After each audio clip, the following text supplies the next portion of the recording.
Topic for discussion is rheostat. अब बेटा ये बेसिकली इस्तेमाल क्यों किया जाता है, यूजेस क्या है, होता क्या है, काम कैसे करता है, ये सारी चीजें हमने पढ़नी है। लेकिन उससे पहले मैं आपको बता दूं कि भाई इसको इस्तेमाल करने की असल वजह क्या होती है। सपोज डैट, फर्ज कीजिए मैं एक सर्किट बना लेता हूं। यहां पर सपोज करें बेटा ये एक सर्किट आ गया, ये आपके पास पॉइंट आ गया ए, ये आ गया बेटा पॉइंट बी, ठीक है। और यहां पे बेटा अटैच है बल्ब, नीचे वाली साइड पे बेटा आपके पास सोर्स ऑफ करंट है इस तरह से ये। अब हम बात करते हैं रेजिस्टर्स के बारे में। हमने कल प्रीवियस लेक्चर में भी कुछ रेजिस्टर्स के बारे में पढ़ा था। हमने बेटा दो तरह के रेजिस्टर्स पढ़े थे। एक मैंने कहा था कि एक जो रेजिस्टर्स होते हैं उनको आप क्या कहते हैं, अलॉयज का नाम देते हैं। जो अलॉय होते हैं वो दो मेटल्स के मिलने से आपस में बनते हैं। और हमने एक अलॉय को बेसिकली यहाँ पे सिलेक्ट भी किया था और उस अलॉय का जो नेम था दैट्स नेम इज मैग्नीन वायर। क्या था? मैग्नीन वायर। बेटा ये एक अलॉय था। ये किस लिए इस्तेमाल होते हैं? ये सर्किट में रेजिस्टेंस क्रिएट करने के लिए इस्तेमाल किए जाते हैं। Is that clear? अब बेटा जो पॉइंट यहां पे बल्ब लगा हुआ है, ये पॉइंट है जहां पे बल्ब लगा है। पॉइंट ए और बी, ए बी के साथ कनेक्टेड है। अब जैसे ये ए बी के साथ कनेक्टेड है, यहां पर आप सोर्स के साथ कनेक्ट करेंगे, आपको पता है करंट फ्लो करना शुरू कर देगा। जो बल्ब होगा वो क्या हो जाएगा? रोशन हो जाएगा, रोशनी हो जाएगी, सब कुछ साफ दिखेगा। आने की जरूरत पड़ेगी फिर भी, अगर किसी को दूर की नजर है या करीब की है तो पड़ेगी, जरूर पड़ेगी, ठीक है। अच्छा जी, अब हम यहाँ पे बात कर लेते हैं। सपोज डैट, फर्ज करें रात का वक्त मैं चाहता हूं कि इस बल्ब की रोशनी कम हो जाए। मैं क्या चाहता हूं? रोशनी कम हो जाए, क्योंकि जाहिर सी बात है रोशनी कम होगी तो ही सो पाओगे ना। अगर रोशनी उसकी ज्यादा रहती है, जैसे कि अभी इसकी रोशनी काफी ज्यादा है, अगर इसकी रोशनी ज्यादा रहती है तो रोशनी में तो नहीं सो सकते।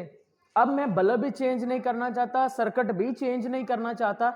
मैं चाहता हूं यही सर्किट हो, यही बल्ब हो, दिन के वक्त उसकी रोशनी ज्यादा हो, रात के वक्त उसकी रोशनी कम हो जाए। मुझे क्या करना चाहिए? मैं सिंपली सोचूंगा कि क्यों ना मेरे पास एक ऐसा मैकेनिज्म हो कि दिन के वक्त यहां पे सर्किट की रेजिस्टेंस कम हो जाए ताकि करंट ज्यादा गुजरे। रेजिस्टेंस कम होगी तो करंट ज्यादा ही गुजरेगा, करंट ज्यादा गुजरेगा तो बल्ब ज्यादा रोशन हो जाएगा। लेकिन रात के वक्त रेजिस्टेंस ज्यादा हो जाए, जब रात के वक्त रेजिस्टेंस ज्यादा होगी तो करंट कम गुजरेगा, बल्ब कम रोशन होगा।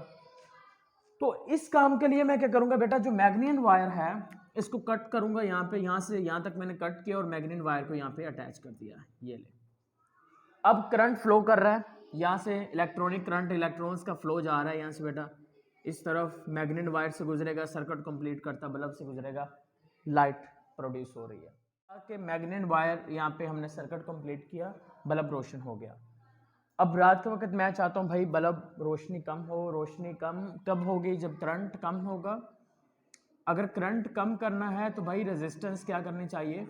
ज़्यादा करनी चाहिए। लेकिन मैंने जो यहाँ पे अलॉय इस्तेमाल किया उसकी रेजिस्टेंस तो चेंज होती नहीं है। फिर मैं क्या करूँ भाई? हम कहते हैं resistance is directly proportional to length. ये उससे प्रीवियस लेक्चर था।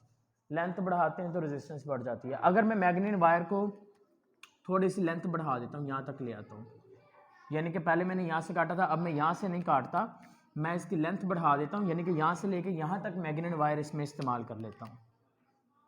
अब जब मैंने मैग्नीन वायर की देखे लेंथ यहाँ पे बढ़ा दी, लेंथ के बढ़ाने से नो डाउट के रेजिस्टेंस बढ़ जाएगी, रेजिस्टेंस बढ़ेगी, रेजिस्टेंस के बढ़ने से करंट कम हो जाएगा, करंट कम होगा तो बल्ब कम रोशन होगा। मैं जो चाहता था वो हो गया। बल्ब कम रोशन करना था ना, बल्ब कम रोशन हो गया, काम खत्म हो गया, खत्म हो गया। अब सुबह के वक्त बल्ब की रोशनी कम चाहिए कि ज्यादा? ज्यादा चाहिए, क्योंकि कमरे में अंधेरा है। हमारा जो कमरा है वो फर्ज करें कि बैक साइड के ऊपर है, जिसके अंदर दिन के वक्त अंधेरा रहता है। अब ज्यादा चाहिए, ज्यादा चाहिए तो रेजिस्टेंस कम करनी पड़ेगी। तो फिर क्या करोगे? वायर काटते फिरोगे। ये तो प्रॉब्लम होगी ना कि हम वायर को पहले काटें, फिर लगाएं, फिर चेंज करें, रेजिस्टेंस कम करें, ज्यादा करें। उससे क्यों ना एक ऐसा सिस्टम हो कि हमें ना वायर चेंज करनी पड़े, उसकी रेजिस्टेंस भी कम ज्यादा होती रहे। अब उस चीज को करने के लिए हम क्या इस्तेमाल करते हैं? रियोस्टैट इस्तेमाल करते हैं। रियोस्टैट होता क्या है? आपने कहना कि बेटा जो रियोस्टैट होता है ये असल में एक इस तरह से रेजिस्टर होता है। What is this? रेजिस्टर। अब रेजिस्टर बेयर, ये नंगा होगा बेटा, इसकी जो वायर होगी बेयर वायर वाउंड रेजिस्टर, और इसका काम मैंने आपको बता दिया कि किस लिए इस्तेमाल करना है। अब हम बात कर लेते हैं भाई इसकी कंस्ट्रक्शन के बारे में। एक और सर्किट बना लेता हूं, मैं सर्किट बना के दिखाता हूं आपको। अब ये सर्किट आ गया मेरे पास। पॉइंट ए, ये बेटा दरमियान में मैंने क्या लगा दिया?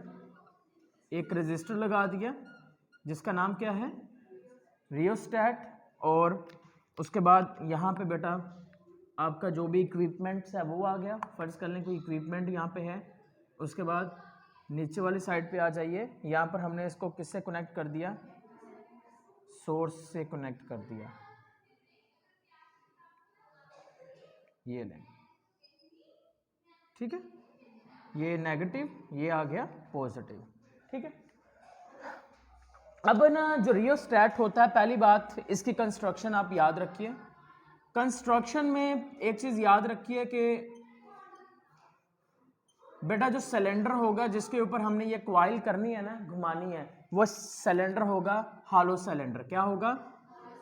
हालो सिलेंडर। मैं असल में जो रियोस्टेट होता है उसके डायग्राम भी बना कर दिखाता हूँ आपको भी। उसके बाद सेकंड जो चीज होगी वो आपने कहना है कि बेयर वायर होगी।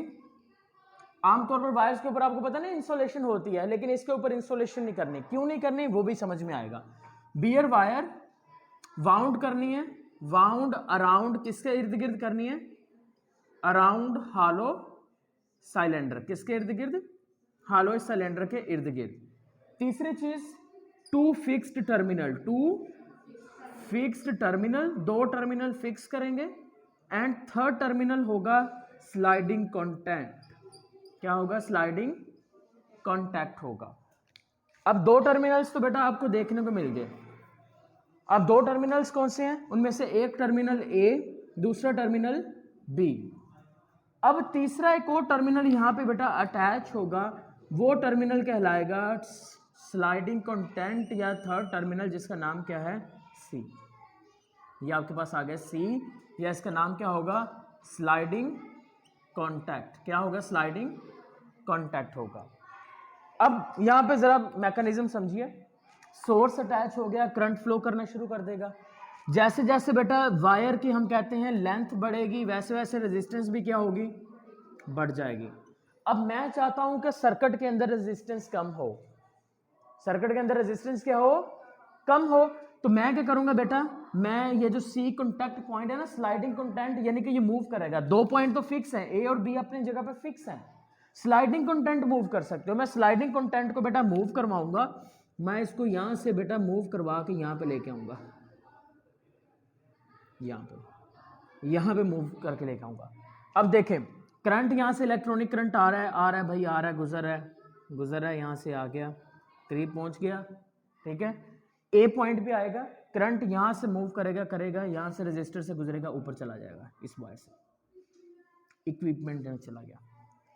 यानी कि जो रेजिस्टेंस है वो देखिए लेंथ कम है तो रेजिस्टेंस भी क्या है? कम है।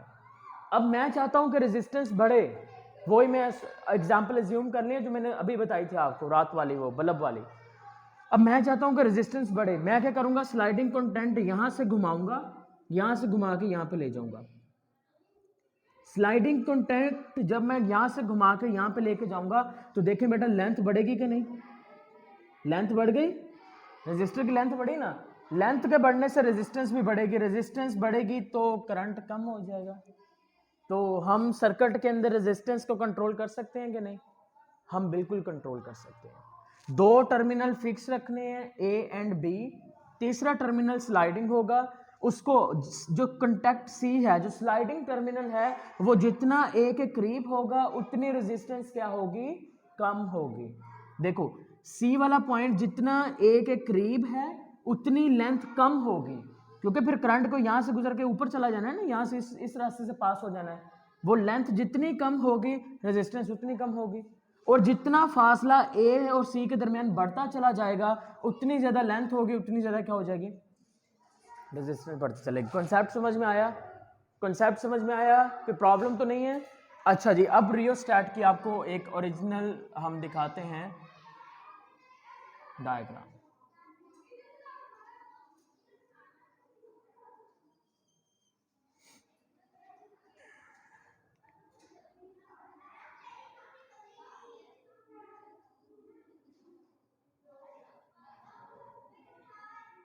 ये बेटा कुछ इस तरह से बनेंगे, आप सिंपल सी बना लीजिएगा। मैं 2 टर्मिनल फिक्स बनाऊंगा, तीसरा देखना स्लाइडिंग बना लेंगे।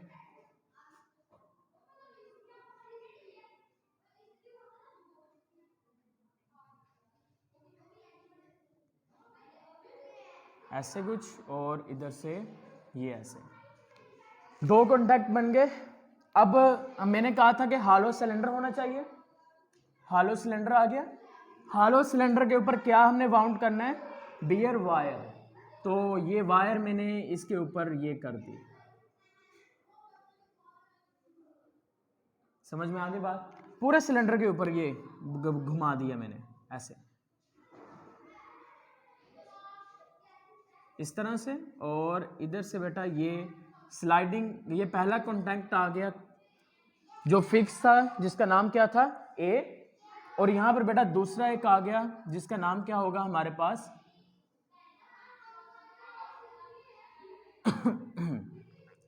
ये हमारे पास बेटा जो कॉन्टैक्ट होगा इसका क्या होगा, बी। ये बी आ गया, और ये आपके पास क्या आ गया, ये आ गया सी। समझ में आ गई बात? अब जो स्लाइडिंग कॉन्टैक्ट है, जो तीसरा टर्मिनल मूवेबल होगा बेटा, वो इसके ऊपर यहां पे अटैच होगा, वो यहां पे मौजूद है, ये ले। अब मैंने आपको कहा था कि बेटा आपने उस चीज को क्या रखना है, वायर को नंगा रखना है ना, और उसको नंगा रखने की मेन वजह यही होती है ताकि जो कॉन्टैक्ट है वो रह सके, क्योंकि अगर कॉन्टैक्ट रहेगा फिर ही करंट यहां से पास होगा ना, अदरवाइज तो पास नहीं होगा। अगर उसके ऊपर आपने इंसुलेशन कर दी फिर नहीं पास होगा।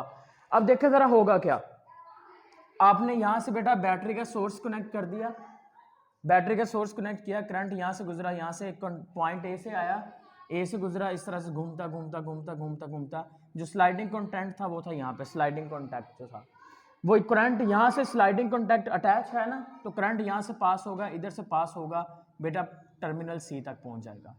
ये देखें, अगर मैं स्लाइडिंग कॉन्टैक्ट को यहाँ से उठा के यहाँ पे रख देता हूँ तो जाहिर सी बात है इसका जो कॉन्टैक्ट है वो यहाँ पे होने के बजाय कहाँ पर होगा, यहाँ पर आएगा।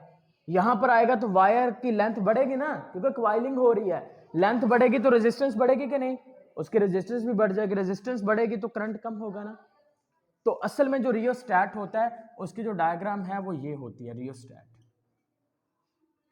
लेकिन आपको समझाने के लिए सिंपल सा यहाँ पर एक बनाई गई है डायग्राम कि भाई इसके अंदर स्लाइडिंग कॉन्टैक्ट इस तरह से हम इधर ले जाएंगे, तो देखें जितना फासला ए और सी के दरमियान में बढ़ता जाएगा, जितना फासला जो सी कॉन्टैक्ट है अगर मैं दूर लेके जाऊंगा तो फासला बढ़ेगा ना, जितना फासला बढ़ेगा, जितनी लेंथ बढ़ेगी उतनी रेजिस्टेंस बढ़ जाएगी। तो अब इसकी वर्किंग के ऊपर आ जाएं, आपने क्या कहना है, वर्किंग के ऊपर क्या बात करेंगे, जल्दी से लिखवाइए। एज स्लाइडिंग कॉन्टैक्ट मूव्स, किस तरफ मूव करेगा, moves away from point A, point A से जितना दूर जाएगा लेंथ क्या हो जाएगी उतनी ज्यादा, length of wire increases, as a result जिसके नतीजे में क्या हो जाएगा, रेजिस्टेंस इंक्रीजेस, रेजिस्टेंस बढ़ जाएगी सर्किट में। अगर आपको बेटा रेजिस्टेंस कम करनी है, स्लाइडिंग कॉन्टैक्ट को दिन के वक्त यहां से पकड़ के इधर ला दें, रेजिस्टेंस बिल्कुल कम। ज्यादा करनी है उसको घुमा के इधर ले जाओ, काम ही आसान हो गया, ना वायर निकालो ना लगाओ, सिर्फ उसको घुमा देना ऊपर से, आपके पास रेजिस्टेंस कम और ज़्यादा हो जाएगी सर्किट में। समझ आ गई बात? Is that clear? ठीक है, अब इसका जो सेकंड काम होता है बेटा, ये काम करता है पोटेंशियल डिवाइडर का। किसका काम करेगा? पोटेंशियल डिवाइडर का काम भी करता है।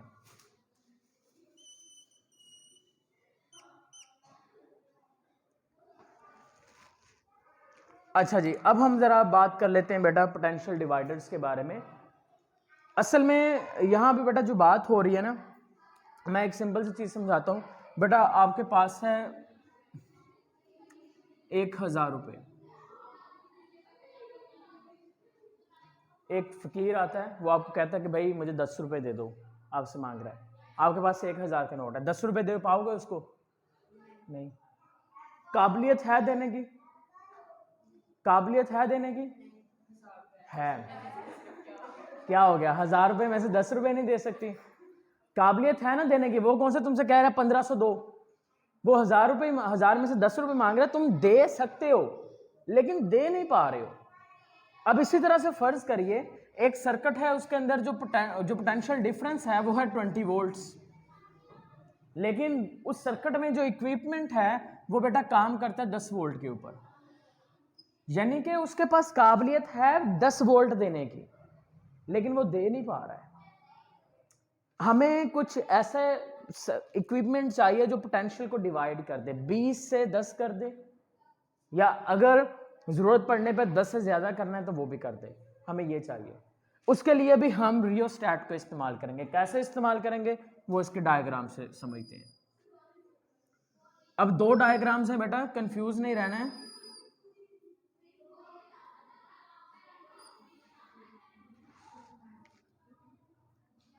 यहां पर हम लगा लेते हैं भाई, आपके पास वही चीज इधर से, और यहां से हम बेटा वही घुमा लेते हैं स्लाइडिंग कॉन्टैक्ट। पॉइंट ए, एक टर्मिनल फिक्स है, दूसरा टर्मिनल भी क्या होगा? फिक्स होगा, तीसरा टर्मिनल मूव कर रहा होगा, स्लाइड कर रहा होगा। अब हमने पोटेंशियल डिवाइडर की बात की है, हमने पोटेंशियल को डिवाइड कर देना है। अब करना क्या है बेटा? अब ये जो स्लाइडिंग कॉन्टैक्ट है, जैसे अब पोटेंशियल जो होता है बेटा वो इस तरह से डिवाइड है कि जितना ये सी जो है बी के करीब होगा ना, हम डिवाइड कर देते हैं बेटा 10, 11, 12, 13, 14, 15, 16, 17, 18 और 20, यानी कि जैसे जैसे जो स्लाइडिंग कॉन्टैक्ट है वो बी से दूर जाएगा वैसे वैसे पोटेंशियल बढ़ता जाएगा। समझ में आ रही है ना बात? आपने तो पोटेंशियल को डिवाइड करना है ना। अब एक और चीज है यहाँ पे कॉन्सेप्ट, वो है रेजिस्टेंस आर और small R. Resistance capital R and resistance small R, दोनों में फर्क क्या होता है? बुक के अंदर ना एक चीज लिखी गई है, उन्होंने कहा कि जैसे जैसे रेजिस्टेंस बढ़ेगी वैसे वैसे वोल्टेजेस, ये सॉरी ये आपके पास जो पोटेंशियल है ये भी बढ़ता जाएगा, ठीक है, पोटेंशियल डिफरेंस बढ़ता जाएगा। अब उन्होंने ये बात क्यों लिखी? हालांकि अगर हम यहाँ पे कुछ बच्चे सोचते हैं कि ये देखे, वो सोचते हैं कि यहाँ से लेके यहाँ तक वायर लंबी है, रेजिस्टेंस ज्यादा है इसकी, और स्लाइडिंग कॉन्टैक्ट तो भाई यहाँ पे घूम रहा है ना, यहाँ पे घूम रहा है, तो इसकी जो रेजिस्टेंस है वो ज्यादा है, क्योंकि जो करंट है वो इस यहाँ से पास होके आना है, फिर इधर को जाना है, फिर इधर उसने आ जाना है, ऐसे ही है ना। यहाँ पे सोर्स अगर मैं लगा देता हूँ तो फिर ऐसे ही होगा ना। लेकिन यहाँ पर जो कैपिटल रेजिस्टेंस आर है ना बेटा, वो कैपिटल रेजिस्टेंस पूरे रियोस्टैट की बात की जा रही है, यहाँ टोटल की बात है। और जो स्मॉल आर होगी ये रेजिस्टेंस होगी बेटा इस वायर की, इतनी सी वायर की। समझ में आई बात? तो देखें जितना जो पॉइंट सी है वो बी के क्लोज होगा, रेजिस्टेंस उतनी क्या होगी? कम होगी। रेजिस्टेंस उतनी क्या होगी? कम होगी। स्मॉल आर उतना क्या होगा? नहीं, कम होगा। देखो जाहिर सी बात है बेटा, आप जितना सी को मैं यहां से लेके यहां पे ले आता हूं तो 12 से वोल्टेज क्या हो गए? पोटेंशियल क्या आ गया? 10 हो गया, कम हो गया ना। ऊपर से देखिए लेंथ भी कम हो गई, लेंथ भी कम हो गई, इसका मतलब रेजिस्टेंस भी क्या हो गई? कम हो गई उसमें। तो यही चीज आपको समझनी है यहां पर कि बेटा जो बात की जा रही है स्मॉल आर के resistance, small R is a resistance between point B and C, and capital R is a resistance between point A and C. जो कैपिटल आर है वो यहां की रेजिस्टेंस है, जो स्मॉल आर है वो इधर की रेजिस्टेंस है। बात समझ में आई? कैपिटल आर इधर की रेजिस्टेंस है, स्मॉल आर इधर की रेजिस्टेंस है। जब आप स्लाइडिंग कॉन्टैक्ट यहां से घुमा के यहां पे ले जाओगे, जारी बात है आपके पास V बढ़ेगा, साथ में ये देखें लेंथ बढ़ रही है तो R भी तो बढ़ेगा ना, स्मॉल r बढ़ेगा, लेकिन कौन सा बढ़ेगा? स्मॉल r बढ़ेगा। और कैपिटल R क्या हो जाएगा? कम होता चला जाएगा। तो हम कहेंगे जब अगर मैं फर्ज कर ले मैं कहता हूं कि जो स्मॉल r है it is a R2 and capital R is a R1, it is a R, तो मैं क्या कहूंगा? मैं कहूंगा when we move away from point B, जब स्लाइडिंग कॉन्टैक्ट पॉइंट बी से दूर जाएगा, देन R1 डिक्रीजेस। जब C को मैं यहां पे लेकर जाऊंगा तो R1 कम हो गए, R2 बढ़ गई, और उसके नतीजे में जो V होगा, पोटेंशियल होगा, वो भी क्या हो जाएगा? बढ़ जाएगा। Is that clear? अब हम ओहम्स लॉ इस्तेमाल करते हैं। मैं बेटा ओहम्स लॉ में देखता हूं, पोटेंशियल डिफरेंस देखना चाह रहा हूं पॉइंट बी और सी के बीच में। हम लिखते हैं VB is equal to current multiply by resistance. क्या लिखते हैं? रेजिस्टेंस। करंट यानी कि VBC is equal to current I multiply by R, लेकिन BC के दरमियान की R को किससे रिप्रेजेंट किया? स्मॉल r से। तो मैं यहां पे लिख लेता हूं RBC। अब एक सिंपल सी चीज है, V is equal to IR, यहां से बेटा I की वैल्यू निकालिए, I is equal to V over R, लिखा है यहां पर वैल्यू, तो मैं यहां पे लिखता हूं VBC is equal to V over R, और ये मेरे पास क्या आ जाएगा? RBC। तो ये बेटा आपके पास वो वोल्टेजेस आ जाएंगे। अब यहां पर ये बात स्टेटमेंट समझ आ गई? आपने कैसे लिखना है? आपने कहना है कि when we move away from the point B, जब पॉइंट बी से दूर जाएंगे भाई, पोटेंशियल बढ़ता चला जाएगा। जो रेजिस्टेंस होगी बी और सी के बीच में, जिसको स्मॉल आर का नाम दिया या मैंने फर्ज कर लिया R2 का, वो बढ़ेगी, लेकिन ऊपर वाली रेजिस्टेंस कम हो जाएगी, जिसके नतीजे में वोल्टेजेस भी बढ़ जाएंगे। यहां पर हमने बात की कि यहां पर हमने कहा कि यहां पर स्लाइडिंग कॉन्टैक्ट जब ए से सी की जानिब जाता जाएगा, जो सी है वो ए से दूर जाता जाएगा, उसके नतीजे में लेंथ बढ़ेगी, फिर रेजिस्टेंस भी बढ़ जाएगी। तो दो हमारे पास काम आ गए। एक बेटा उसका काम क्या आ गया? एक उसका वोल्टेजेस कंट्रोल करने का और पोटेंशियल डिवाइडर का रेजिस्टेंस, सब कुछ का काम आ गया यहाँ पे। तो ये हमारे पास बेटा आ गया रियोस्टेट। अब यहाँ से कोई प्रॉब्लम तो नहीं है किसी को?